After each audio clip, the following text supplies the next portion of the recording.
You ever go out to a bar, you have like big, great cocktail, and you get that warm, fuzzy sensation inside you. Next thing you know, you're the life of the party. You're willing and eager to move on to the next topic. Your confidence shoots way up, and you're way more likely to believe the batshit crazy things that people say. Welcome to the world of content marketing. Content marketing works a lot like alcohol. Someone stumbles upon your content, they get some value from it, they find it entertaining or get some useful information from it. They are way more likely to trust you as a brand or a person. Their confidence in you is built, and they are way more likely to provide value to you in return. Maybe your next round of drinks. It's just like Congress. They keep providing us value. We have major confidence in them, and that's why we keep putting them in office. This is a bad analogy. Anyways, let's move on. So what is content marketing? Well, you, a content creator, whether that content is pictures, video, text, or maybe some audio, a podcast or something like that, provide some value. Whether this content is a how-to video on how to make eggs,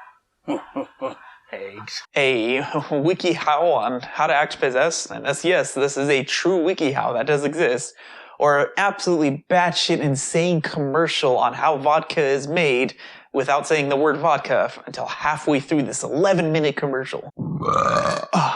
All of this content in turn markets you, whether as a brand or a person, without having to shove 18 unskippable YouTube ads in someone's face. Oh my god, an ad! Instead of those unskippable ads or direct, in-your-face sales pitches, we create content that adds value to someone's life. So this value could be coaching, training, a seminar, informational seminar, entertainment. It could be a course or a how-to, or there's so many things that provide value to someone's life. The more value that you provide for your audience, the more likely they will be to recognize you as an authority in your niche or in your market, whatever it is you're trying to establish yourself as an authority in. And this in turn will allow them to provide value to you. Now, there are some things that we need to drill into your mind, and I'll break them down here. Number one, content marketing should be like the pile of laundry on your bed. Consistent. No.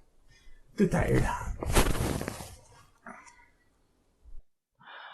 Now, you might have one great piece of content, but you should be aiming to put out videos maybe more than once every decade. I do see creators that are putting out pieces of content a few times a week, maybe once a week, once a month. There are some that are a little more scattered. They only do a few times a year, but then those pieces of content are great. They're consistently good. It's ultimately up to you to decide what rate you can put out content that is consistently high quality, and you could stay sane doing that rate. Content marketing should be unique. This should be something that you're putting your own voice, your own personality into, so that the audience, the people who are consuming your content, have something to latch onto. Hey, this person's kind of like me because of this or this or this.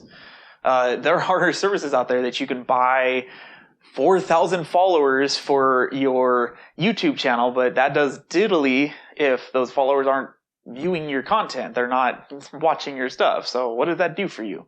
You've got a high subscriber count, but nobody's watching your videos. So what does it matter? There are approximately 18,000 Instagram accounts that are all putting out the same garbage. This is something that I'm going to go to in another video because I found it really entertaining. I saved a picture that had just the most generic advice on it. It was 30 things you could do to stay productive in life or get ahead or what the hell ever it was. And they were all just little 2-word phrases, but they were all really generic.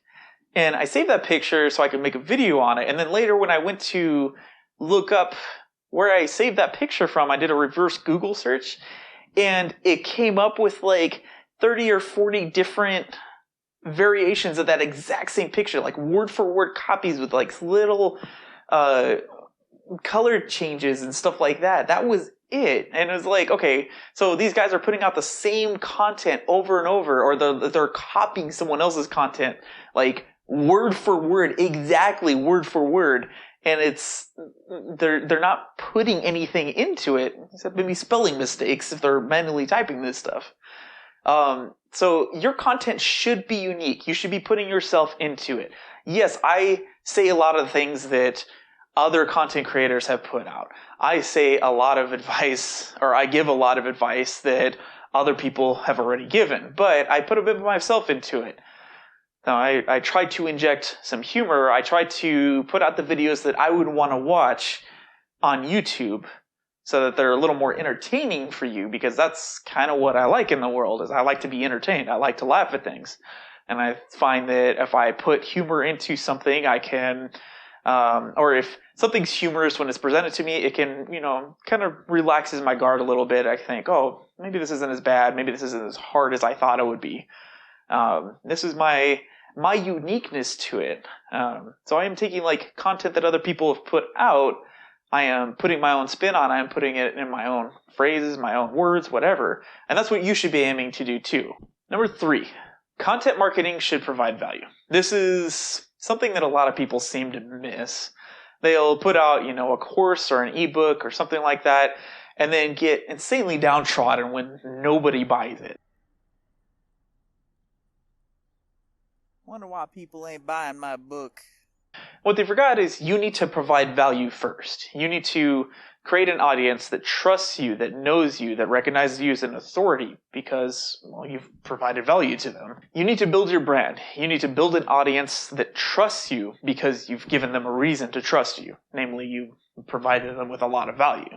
Number 4, content marketing may not provide value for you initially. It may be a long time before it provides any value for you. You could put out 200 great, fantastic, high-quality videos, and you might not sell anything or get any money back from it for a year or two. But by the time you do make that first sale, by the time you sell something or, offer coaching or someone pays you for a product, those 200 great videos will have built you up as a brand. You are an expert now. You have put out so much content in this field that people will recognize you as someone they should listen to, someone they should trust. And by the time you get that first sale, it'll be a lot easier to get the second sale and the 10th sale and the 100th sale. But you should recognize that it's probably a marathon. It's not a sprint. That all the content you are putting out is not going to provide you value right away. And that's okay. Number 5, your content should improve. Now, I've said this before a lot. Your early stuff that you put out should be in an infomercial because it's gonna suck. And that's okay, because once you start putting stuff out, you can see what you need to improve. You can look at all the videos you've done, you could look at the writing you've done or the audio or whatever and say, okay, this thing sucks, how do I improve this? And then you can improve it. Ahoy, mates! Weigh anchor and hoist the mizzen. It's time to set sail. That's right. Fail fast, fail hard. And that way, you're not only putting out consistent content, you're not only putting out content consistently, but you're also putting out consistently high quality content. Number 6, your content should be relevant to your audience. If you've been spending the past year and a half building up an audience for skateboarding, say techniques, how-tos, tutorials, board maintenance, stuff like that, and then suddenly switch over to makeup or carpentry, I don't think there's going to be a lot of overlap and you're going to lose your audience. Now, maybe there is some, like, hey, I like doing nollies and I also want to build a hutch, but no, just stick with the skateboard. And if you want to do carpentry, go start another thing for that. Now that you know what content marketing is, how can you use this to build an audience? What are some strategies you can use to get better and better in our marketing? What can this be used for? For that, you'll have to stay tuned. This is the first in a long series of videos that we'll be putting out for the rest of the year and for the rest of as long as I'm running this channel on content marketing, on putting out good quality content that you can use to build an audience, you can use to increase whatever numbers, and hopefully they can help you out as well. Thanks. Love you. Of course, the moment I choose to shoot this scene, a train is driving by. Wouldn't that be my luck, huh? Seriously, this is like 5 seconds of footage that I need. And I gotta wait 10 minutes for this train to pass so I don't have all the background noise. So, how's your guys' day going? Train go away. Train go away. Go away, train.